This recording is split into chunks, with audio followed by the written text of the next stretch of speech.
The precise definition of limit.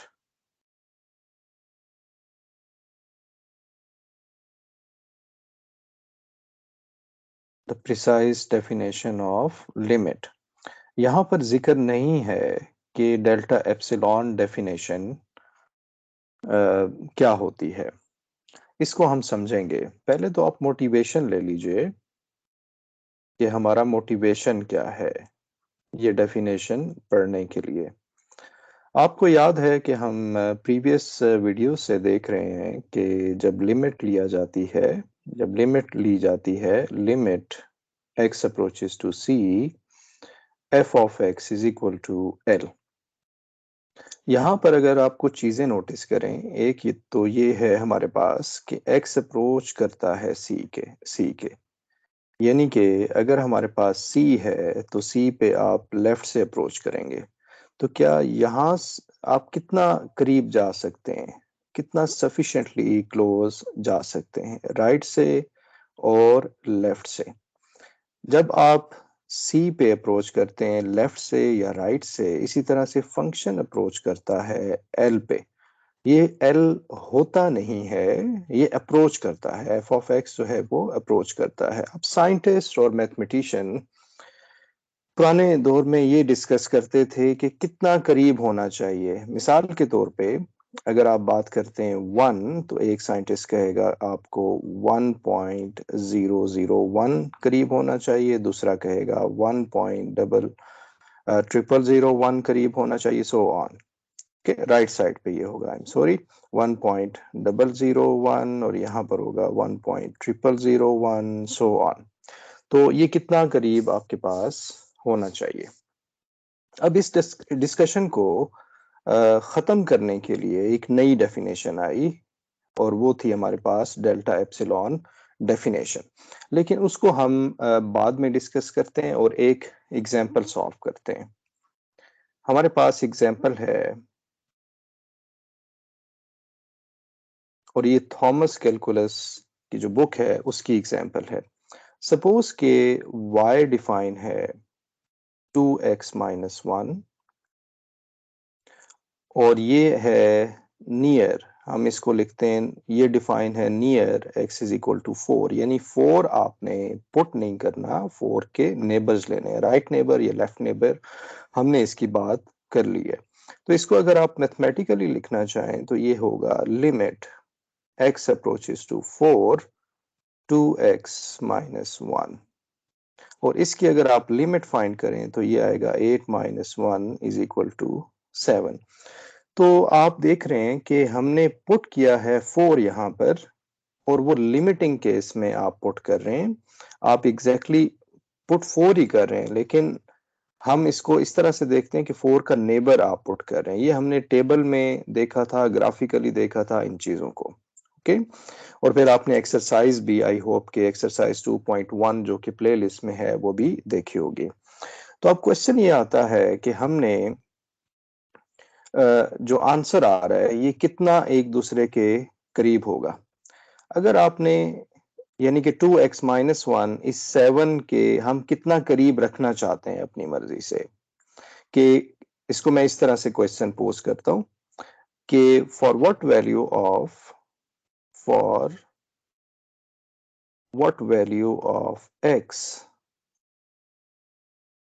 Is y, जो कि ये फंक्शन है y is equal to 2x minus 1, y और 7 जब करीब होंगे तो इसका मतलब है कि उनका डिफरेंस निकालना होगा।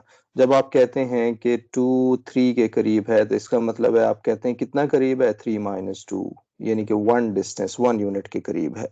तो y और अगर 7 आपस में करीब हैं तो इनका डिफरेंस लेंगे और फिर हम क्या करेंगे कि ये डिफरेंस क्या हो सकता है। अगर 3 माइनस 2 इज 1 तो 2 माइनस 3 जो है ये भी हमारे पास माइनस 1 होगा। लेकिन इस केस में अगर हम सिर्फ मैग्नीट्यूड में इंटरेस्टेड हैं तो 2 माइनस 3 ये भी हमें माइनस 1 और ये भी 1 है और ये भी 1 हमें दे रहा होगा। तो अगर ये आपस में करीब हैं तो हम इसे लिख सकते हैं कि y माइनस 2 किसी यूनिट के करीब होगा, और कितना करीब आप लाना चाहते हैं, जितनी आपकी मर्जी है, ठीक है। और ये आपकी फॉर एग्जांपल आप कहते हैं कि 2 यूनिट करीब होना चाहिए, x की क्या वैल्यू हो कि ये 2 यूनिट करीब हो, यानी कि आप कहते हैं x की वैल्यू क्या हो कि ये 1 यूनिट करीब हो। ये अगर हर x के लिए ये फॉलो कर रहा होगा, हर x के लिए ये फॉलो कर रहा होगा, तो हम कहेंगे कि ये लिमिट ट्रू है। ओके, इस पे हम आगे भी बात करेंगे। ये था मोटिवेशन हमारे पास। अब अगर हम ये कहते हैं कि y 7 के करीब होना चाहिए, और कितना करीब, ये हमने खुद यहाँ पर दिया कि 2 के करीब होना चाहिए, तो अब हम क्या करेंगे, हम ये करेंगे, मैं यहाँ इसको रेस कर दूं क्योंकि ये थोड़ा सा बुरा लगेगा यहाँ पर। तो हम कहते हैं कि y माइनस 7, इसको हम सॉल्व कर लेते हैं, 2x माइनस 1 माइनस 7, और ये आएगा 2x माइनस 8। ओके, तो 2x माइनस 8 आएगा, और ये हमने क्या कहा हुआ है, y की वैल्यू जब पुट कर दी कि 2x माइनस 8, ये हमारे पास होना चाहिए लेस देन 2। इसको हम सॉल्व कर लेंगे, 2x माइनस 8 मॉड की डेफिनेशन के मुताबिक 2 माइनस 2 लिखेंगे, फिर माइनस 8 यानी प्लस 8 आप ऐड कर देंगे, माइनस 8 प्लस 8, 2x 2 प्लस 8, और इस तरह से ये आ जाएगा 2x 6, और ये आ जाएगा 10, और इस तरह से हम जब इसे सॉल्व कर लेंगे तो ये आ जाएगा x 3, और ये हमारे पास आ जाएगा 5। अब हमने देखें क्या करना है, हमने ये करना है कि x किसके करीब है, x है 4 के करीब है, 4 है नहीं, नियर है। तो इस केस में क्या हो जाएगा, आप क्या करेंगे, 4 को माइनस कर देंगे, तो ये आ जाएगा -1 और 1, यानी कि x जो है वो 4 के करीब हमारे पास 1 होना चाहिए। 4 से x की वैल्यू इतनी हो कि वो 1 यूनिट बन जाए, यानी कि मैं इसको अगर ग्राफिकली देखूं, ग्राफिकली ये कुछ ऐसे आ रहा होगा।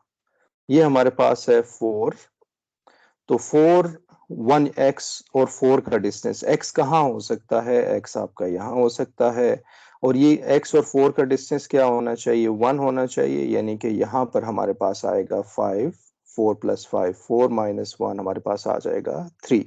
तो x हमारा यहाँ कहीं होना चाहिए, लेकिन y हमें श्योर था कि वो क्या होना चाहिए, वो हमारे पास था 7, यानी हमारे पास आंसर क्या था, 7 हमारे पास आंसर था, और 7 में 2 यूनिट हमने प्लस करने हैं और 2 यूनिट हमने माइनस करने हैं। ओके, 2 यूनिट क्यों माइनस करने हैं, ये हमें गिवन होगा, ये हमें गिवन होगा, और आपने x तलाश करना है कि क्या वो ऐसा x एग्जिस्ट करता है कि जिसको हम इनइक्वालिटी ट्रू कर सकें, यानी कि y में से 7 कोई भी इनइक्वालिटी हो, 2 हो, 3 हो, 4 हो, 1 हो, 0.5 हो, कोई भी वैल्यू हो, क्या उसके x एग्जिस्ट करता है या नहीं, उसको हमने देखना है। तो ये हमें गिवन होगा, हमेशा याद रखिए। डेल्टा एप्सिलॉन डेफिनेशन में, जो कि फ्यूचर में हम बात करेंगे, अभी ये मोटिवेशन है, वो सिर्फ इशू ये आता है कि हमारे पास ये समझ नहीं आता कि हमने लेके किसको चलना है। तो हमने गिवन, हम चाहते हैं कि जो फंक्शन है वो 7 के करीब रहे, और कितना करीब रहे ये आपने डिसाइड करना है, ठीक है, और x फाइंड करना है कि क्या x एग्जिस्ट करता है या नहीं। अगर x एग्जिस्ट नहीं करता तो वो लिमिट ट्रू नहीं होगी। तो ये हमारे पास कुछ इस तरह से एक स्ट्रिप बन जाएगा, और इसी तरह से ये हमारे पास एक इस तरह से बन जाएगा, और अगर आप फंक्शन की बात करें तो फंक्शन हमारे पास कुछ ऐसे आ जाएगा, ये वो 4 पे और ये हमारे पास 7 पे है, तो ये हमारे पास इसका अपर बाउंड होगा, यानी कि अपर बाउंड होगा y को जो है वो 9 होना चाहिए, और लोअर बाउंड होगा कि y को हमारे पास 5 होना चाहिए। तो ये हमारे पास डेफिनेशन या हम कह लें मोटिवेशन है। अभी नेक्स्ट वीडियो में हम बात करेंगे डेल्टा एप्सिलॉन डेफिनेशन की तरफ हम जा रहे होंगे। Thank you for watching.